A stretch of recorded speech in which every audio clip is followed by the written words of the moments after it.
come up, you was coming up and you were standing fine, but you toe poked it. You need to stand like you did, but hit with this bit of your foot, like this. Alright? Right, okay.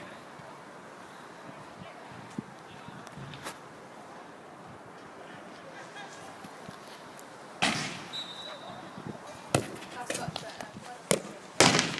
Oh. Right, I'll try and break it down for you. What did you do wrong, coach? You ran up, and unlike Mike, he actually put a base foot down. You just kicked it. So you need to stand on the side and use this foot as like a balancing ball, kind of. And if you just come to the side and hit it with this part of your foot instead of using your toes, Okay. you'll be able to control it more like this. Do you want to have a go? I'll give it my best.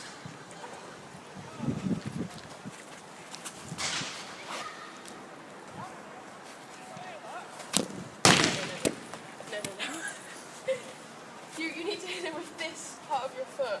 Okay. Alright?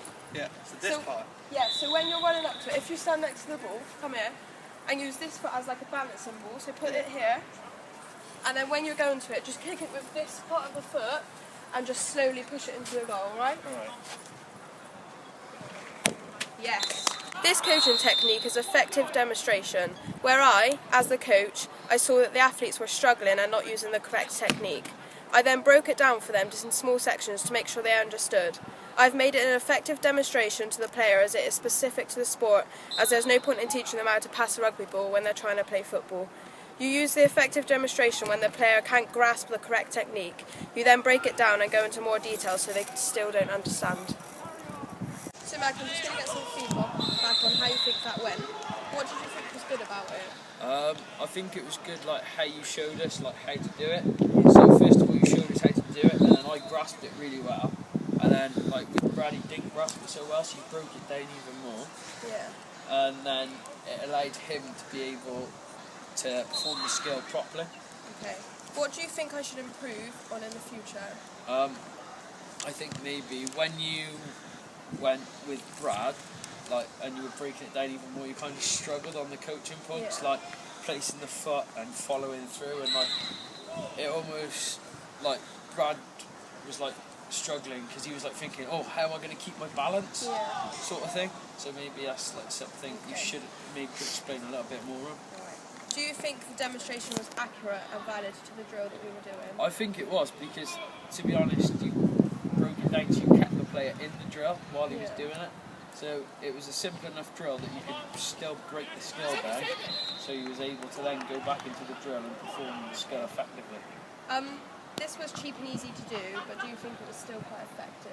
Yeah, it was really effective because like all we were using was a ball and a goal anyway, which is all you really need because it gives the player that like focus for the aim, Yeah. and it allows the player to be able to give him a target. So I know it's a little bit bigger than passing to somebody's feet when you're playing football, but it still gave the player a target, and yeah, it was really effective because as you can see, he grasped it in the end. Yeah.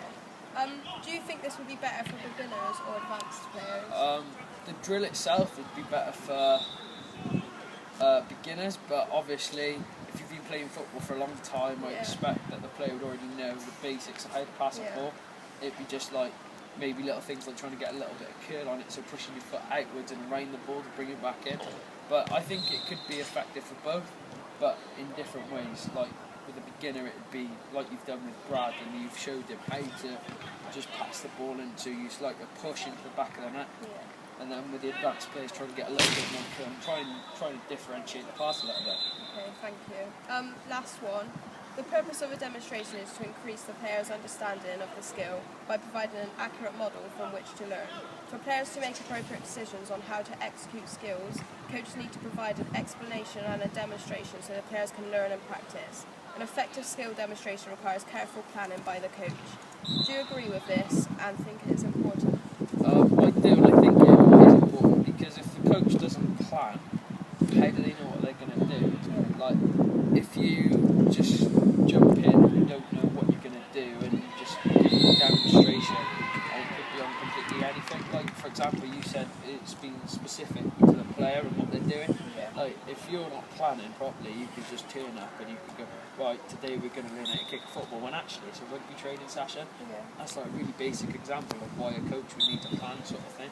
But yeah, I do agree with it. It is really important for demonstration, so the player understands, gets a visual of what they should be doing, how they're gonna do it. Because then, when the coach breaks it down, it allows them to think step by step. Yeah. Right, I've got a clip here of a professional athlete. Yep. What I want you to do is I want you to watch it and talk about it afterwards.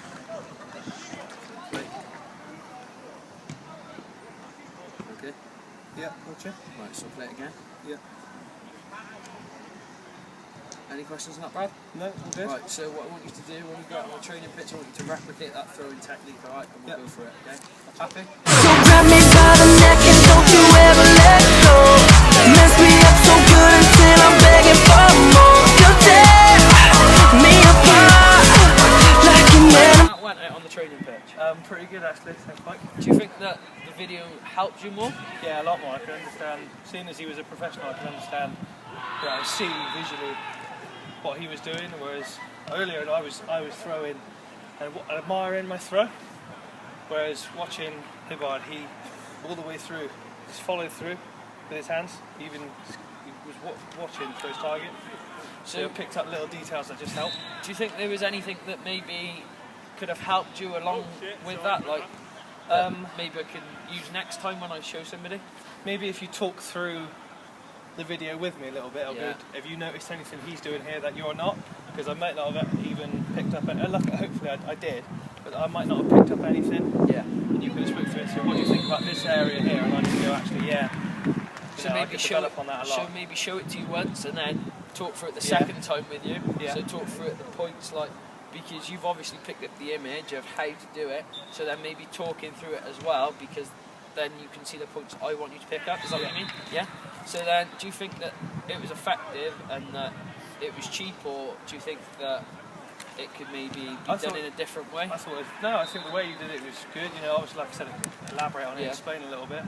But I thought, yeah, it was really effective. I immediately noticed how he followed through after he'd thrown the ball. And also, like it's everyone's got mobiles, so you just brought it up on your iPad mobile and just nice and cheap, brought me through on YouTube, showing me here, showing me there. Not much cost at all. So do you think that this should be used, this is better for beginners, or do you think it's better for elite athletes? Predominantly beginners, because you're showing them, the elite athletes, what they're doing, so you're showing the boys at the top of their range what they need to do. But yeah, even maybe a higher level than beginner, a good club, if he's got all the other skills but he's not working on that, you could show him a professional, but mainly I'd focus on beginners with this technique. So I've got a reference here from C. Cahill. Yep. This is a particularly effective method for those players to visual disposition. It gives all the players a standard to meet and visual cues on how to achieve the skill or technique. Yeah. The computer software, which can aid coaches delivering of modelling, such as Dartfish, or such as simple as YouTube. The key components, which is the ability of slow motion to enable the athlete to see and visual key points. Do you think that's really important? Really important, yeah. Especially with Dartfish, monitoring the player throughout the whole game. Just gives all these apps and stuff, give you a good visual aid. And like I said, modelling, it just helps people learn when they get to see what they're needing to do. So yeah, I completely agree with it. Right, today we're going to be doing fitness testing. We're doing our 3 rep max on our athletes and their bodies. So, let's get going. Can you just go on the squat? The squat doesn't count unless you break the hips, so you've got to go below 90 degrees. I want 3 good reps. I'll spot you if you need trouble, if you're struggling. I'll spot you. A little bit deeper on this last one. Good form, Sheeny! Technique is known as fitness testing and is carried out to see how the athlete scores in a certain aspect or area of the game in hand or involved in. This knowledge is key to the coach, because if the player,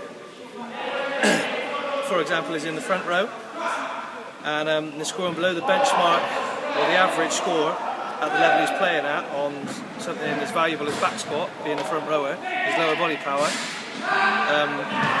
the coach will want to improve this and make changes to the athlete's programme to aid his squat and his power for future in the scrum, as if you've not got a good amount of leg power, your front row may come backwards, or you could end up losing valuable set piece.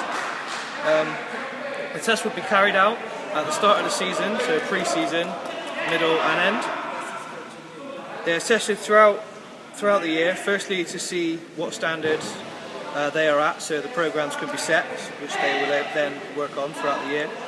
Then again, mid-season, to see how they progress, if they've been doing their sessions, you know. And then finally, at the end of the year, at the end of the season as well, to prepare for next year. You know, so if they've done their program, they should have fully, you know, sort of their upper or lower what they had to work on, and therefore not have to work on it so predominantly in the program for next year.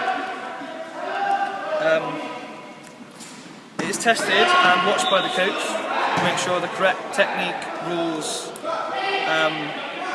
are carried out to obtain the fair and accurate results. I'm going to ask you some advantages and disadvantages on what you thought of our fitness testing. What do you think went well? I thought I was pretty good at squatting, I'm not going to lie. I was pretty good. But when Sheen done it, you kind of told him how to make it better, so I thought that was good. What do you think was bad or inaccurate about any of the procedures? When I done it, I don't know, but I felt like my hands were too far out.